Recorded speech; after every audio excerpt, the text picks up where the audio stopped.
Hello and welcome to Coffee with Craig. Very much appreciate you guys tuning in here on this fine weekend. Today we're going to talk about concealed carry. We're going to talk about concealed carry and one of the places that is, well, probably one of the least friendly places to the Second Amendment, in the entire country. And that would be Washington, D.C., or the District of Columbia. And the interesting thing that has taken place is that hundreds, literally 700 people have applied for concealed carry permits in Washington, D.C. Now, why is this, you ask? Well, you might remember that there was a case that was recently decided, and it was not decided in the favor of the city of Washington, D.C. Basically, in the District of Columbia, what was deemed was that their good cause requirement, the requirement that an individual must have some good cause in order to be able to carry a firearm, well, it was deemed to be by the Court of Appeals to be, unconstitutional.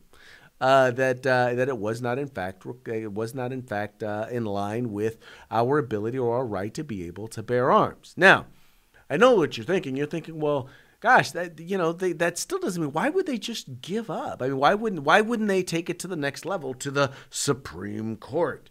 Well, evidently the individual who oversees their Justice Department there, Mr. Karl Racine, decided that, it wasn't in the best interest, either in their case, they believe, of either the city or of other jurisdictions to actually go ahead and fight it. Here's what he had to say. We continue to believe that the good reason requirement is a common sense gun regulation that is good for our city.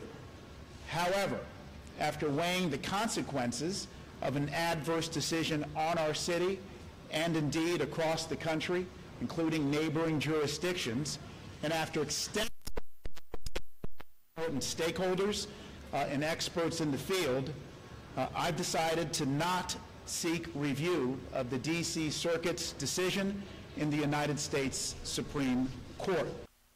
So the rationale behind it is this. If they take this case to the Supreme Court, and many believe that this was the case, the reason why they didn't decide on Peruta, or they didn't take Peruta, was many people believe this was one of the cases that the Supreme Court was looking to, that they would take this case, and this would be the one where you would deal with whether or not there was actually a right to bear arms, and it wasn't looking real good for them. So what they realized was, well, hey, if we don't fight this, if we don't take it to the next level, then only within that circuit, only within that area would then the good cause requirement be gone, as opposed to taking it to the Supreme Court, losing, and that would eliminate good cause requirements in every state, in every county, in every city that requires quote unquote good cause in order to be able to get a concealed carry permit. It would have basically been thrown out. I love it, because now what you're going to see in Washington, D.C. is what you're already seeing. 700 people applying in order to get their concealed carry permits there in Washington, D.C.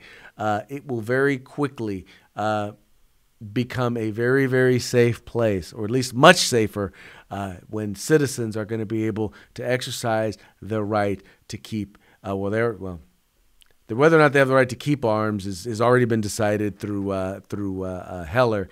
Now it looks like, at least in Washington, D.C. and the rest of that circuit, they'll actually have the right to be able to bear arms as well. So congratulations to all of you. I'm looking forward to hearing some stories from some of y'all regarding, getting your concealed carry permit there in Washington, D.C. So if you're in D.C., and you applied and you applied for your concealed carry permit, hey, hit us up at the Firearms Policy Coalition. We'd love to hear your story. And all right, folks, that's going to be it for today's Coffee with Craig. Thank you so much for tuning in. Please remember to like and share these videos, our YouTube channel, our Facebook page, our Twitter feed. Let everybody know about the Firearms Policy Coalition. We are the home in the fight for civil rights. Got to use them or you're going to lose them. Talk to you later. If you like our videos, follow, subscribe, like, and share.